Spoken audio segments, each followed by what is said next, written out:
Let's walk through the basics of installing and upgrading a dependency in Unison. Right now, my project depends on an older version of Base, and I want to move to the most recently published version.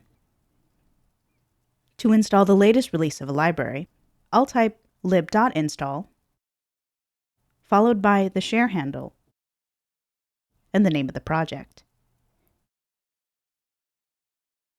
If I wanted a specific version, the name of the project would be followed by releases and the version number.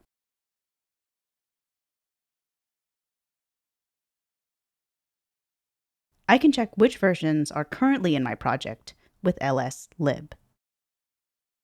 You can see we've got 2 versions of the standard lib installed.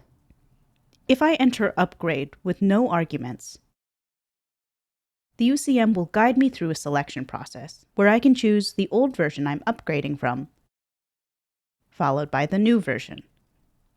During the upgrade process, Unison is doing something pretty cool. It checks all the places where the library functions are called in my code, and if there's a new hash for the function, checks to see if applying the update would impact the function call site in a way that requires developer intervention, like if the type signature had changed. Since this was a small version bump, this library upgrade has propagated through my codebase without any additional work. Unison has updated my code to point at the new library version and remove the old one. If the library upgrade had involved breaking changes, Unison creates a separate branch and opens the impacted terms and their dependencies in a Scratch file for the developer to fix.